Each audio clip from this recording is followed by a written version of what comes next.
Most of you already know the Florida condo market has been a train wreck since Surfside. One tragic collapse in 2021 set off a chain reaction. New laws, new fees, new risks, and it all landed right as Florida's housing bubble peaked. Since then, it hasn't just been a slow leak, it's been a full-on unraveling. What started with safety reforms quickly snowballed into something way bigger. Suddenly, condo owners and buyers were battling rising insurance premiums, skyrocketing HOA fees, higher property taxes, 7% mortgages, fading migration, and a hurricane season that seems to get worse every year. Throw all of those forces together and what do you get? A market in total freefall where prices officially dropped as much as 27% in cities like Punta Gorda, but on the ground it's even uglier. And the wild part is we still haven't hit the bottom, and here is why. See, the story starts way back on June 24th, 2021. The Chapin Tower South, a 12-story structure in Surfside, collapsed overnight, tragically killing 98 people. It didn't take long for politicians to react, and in 2022, in a special session, the Florida legislature passed Senate Bill 4D. Dubbed the Surfside Safety Bill, followed by a 2023 refinement package, SB 154. Now, I'm not going to get into the boring legal aspects of this reform, but what it did is it fundamentally changed condo regulations statewide, imposing strict mandates for structural inspections, transparent reporting, and reserve funding. Florida's reaction to the Surfside collapse was swift. New laws, tougher rules, and a promise that something like this would never happen again. But here's the twist. Those same laws are now triggering a flood of selling pressure across the state, and it's about to get worse. You see, Florida already had rules in place requiring condo buildings to save up for big-ticket repairs. Roofs, concrete, electrical systems, the stuff that could have prevented Surfside. Think of it like a rainy day fund for buildings. But there was a massive loophole. Condo owners could vote to just skip saving the money. All it took was a simple majority at the annual meeting to say, no thanks, we'll deal with this later. And guess what? Most buildings did exactly that for decades. It kept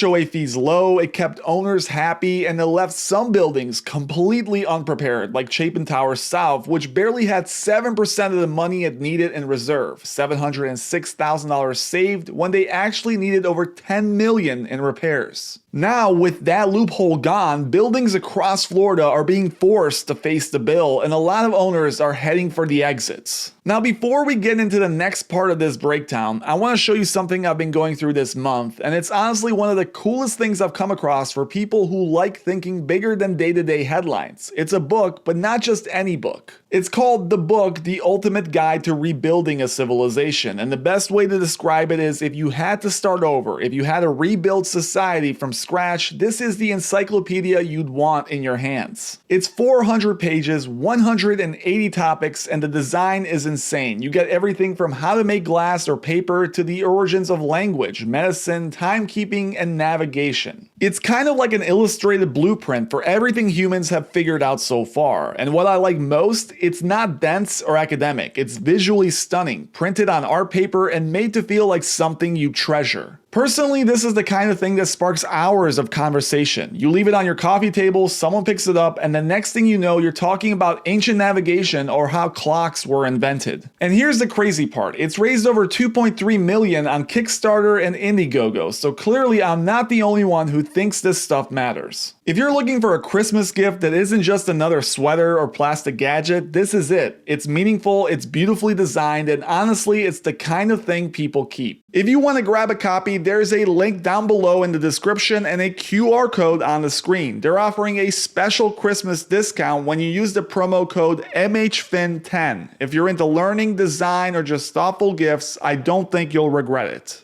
Alright, now back to the numbers. We were talking fees. So here's the real kicker. It's not just that prices are dropping because of these massive fees, it's that even when those fees are already paid, condos still aren't selling. Let me explain. When Florida passed these new inspection and reserve laws, it created huge funding gaps. We're talking millions of dollars per building. To plug the hole, condo owners get slapped with a special assessment, a one-time payment that can reach 6 figures. In some cases, up to $400,000 per owner. That's life-changing money. Even if your building's bill is smaller, $30K, $50K, $100K, it's enough to destroy affordability, destroy demand, and in many cases, destroy the resale value of the units. And it's not like these are fancy renovations that add value. We're talking roof repairs, concrete fixes, electrical work, nothing you can brag about on Zillow. Let's look at a real example. The Cricket Club in Miami, a 50-year-old tower hit with a $134,000 special assessment per unit. This condo there sold for $570,000 back in 2023. Then the owner relisted it in late 2024 for $620,000, hoping to cash in. Except it didn't sell. Months went by, price cut after price cut after price cut. 6 cuts later, it's down to $350,000. That's a 39% haircut in 2 years. And get this, the seller is offering to pay off the entire $134,000 assessment at closing. In other words, the buyer gets the place free and clear, no debt attached, and it still can't sell. Why? Because the damage goes beyond the math. Buyers don't trust it. They're terrified there'll be another assessment next year and another one after that. The psychology of fear is destroying this building's market just as much as the fees are. One disaster, one law change, and suddenly an entire condo tower becomes radioactive. That's what's happening across Florida. And here's the wild part. It's not just condo laws dragging this market down. We're watching a perfect storm unfold in real time. Start with interest rates. We all remember when mortgages were 3%. That was the situation in 2021. Now we've been stuck over 6% for more than 2 years straight. The average 30-year rate hasn't dipped under 6% since September of 2022. That's not a blimp, it's a new reality. Buyers aren't expecting lower rates anytime soon, and that shift in psychology is killing demand. If you're taking out a loan today, chances are good you're not planning to refinance for years. That alone chops your purchasing power by more than a third, but it gets worse overall. Let's talk weather. Florida has been getting hammered since 2021. We've had tropical storms Elsa, Fred, Mindy, and Alex, plus hurricanes Ian, Nicole, Idalia, Helene, and Milton. That's 8 big hits in just 4 years.